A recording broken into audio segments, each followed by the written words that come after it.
Embeera y'enguudo mu kibuga Kampala eyungula ezziga era enkuba buli lwetonya bangi balemererwa n'okuva mu maka gaabwe olw'amazzi aganjala mu nguudo kw'ossa emyala egijjudde kazambi akulukutira mu mayumba g'abantu.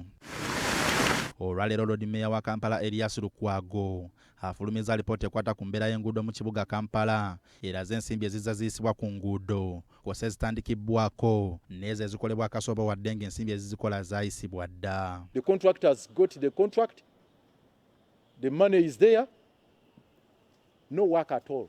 Alipoota eraze nti enguudo ezimu zaayibwa dda kampuni okuzikola wabula nga kampuni ezisinga za kiboggwa era nga tezirina bisaanyizo okukola nguudo nga n'abamu bakola kasobo bogerageranya ebbanga eryabwe okumaliririzaamu omulimu. Ezimu tezinnatandika nako.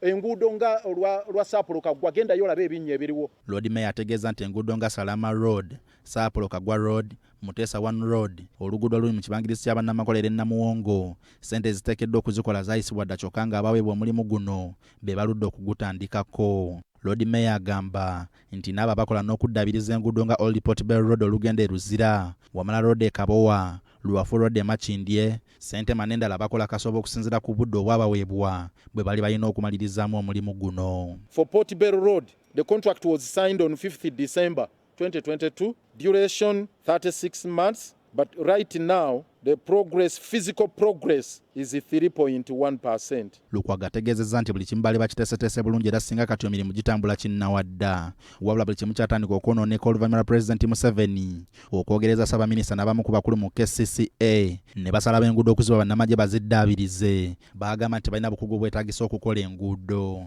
SFC we baagiweera ebintu ebyo tebaayita mu mateeka. Tewaaliwo nti oba procurement nti oba balanze tebaba evaluating okulaba oba engineer balina ababenkana ki okuva mu meeyi lwe bajja baatuuka wano bagamba ebimotoka bye muzze nabyo ne bagamba mutuwe ebimotoka ne bagamba ebyaffe byafa dda ssente tewali kati bwe bamala okukanika ebimotoka byaffe ne batandika obikozesa ate ne bagamba kati katusooke ruutu mwami yoli kaguta mwayita gye bayita presidential route. Lord Mayor agamba nti ensimbi obuwumbi obubiri obwaweebwa SFC okukola enguudo butuuse kuggwawo nga tewali kye balaga okuggyako okukijjanya bannayuganda abakozesa amakubo. Twagenze okutuuka wano nga bagamba obuwumbi 6 bwaweddewo ku kilomita 8 square meters kanaana za Central Division tebayinza kubulira nti bafikisinzeeko square meter bweziti tuba tuli awo ne bagamba tufunyeyo ne billioni endala 7.8 ezo za kola ku nguudo olukiiko lwa Namwe lugenda okuyita naye ate era kye bakola amagye SFC naki kutandika kuba abantu mu kolide eyo bakubye buli kiramu bamenye obuyumba bw'abantu ku nguudo eyo ze bagamba okukola ezo za Namwe gwe mulimo ogusinga obunene gwe bakoze ku nguudo ezo. Kati Lukwago agamba nti wakuluma n'ogw'engulu okulaba nga SFC tefuna ku nsimbi obuwumbi 250 bwe baanunudde era n'abawagabuwa okujja entamu nteekateeka y'enguudo mu kibuga ziweebwa abantu abalina obukugu. Era kansuubire ebirambuza mukulu muhoozi mu kibuga bwe kitaba kubanga alaba binnya nga we biyimiridde kuba yabireka ndowooza bifundafunda kati agenda kusanga byeyongedde obugazi bwe biti.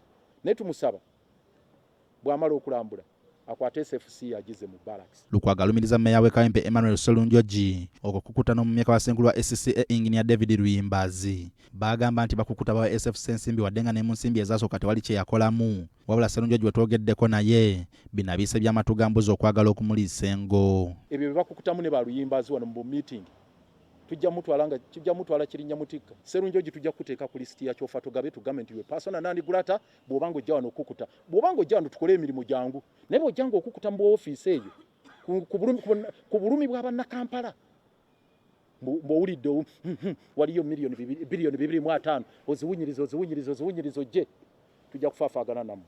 Mukulu Lukwago ndowooza oba aluddewo nnyo ndowooza ebintu bitandise okumuwabako.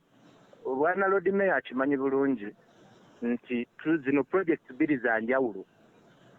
Bwe baakola project ey'enguudo eza African Development Bank yennyini yasayininga ku ndagaano yasayininga ku mpapula ezagenda mu African Development Bank nga buli kilomita y'oluguudo bagenda dukolera biliyoni 14 ne tujja ne bagaba ne contracts nga atunula nga waali alaba. Nze kyendowooza ekirabikanga nti oba waliwo engabane eyalemererwa n'alyoka avaayo nga bamaze n'okugaba contract. Omwaka guno bannayuganda bagenda kugumalako n'ekizibu ky'enguudo embi mu kibuga wabula nga balina essuubi nti obaolyawo olukuŋŋaana olugendo otegekebwa mu Uganda omwaka ogujja lunaazuukusa abakulu ne baziba ebinnya ebikirako ebiri mu lugendo ettanda ewa Walumbe. Sulaiman Sebugwawo, BBS Telefina. Wenyini awo kugulira eryo wetujja kibuzo kyaffe kyonna ko olwalero.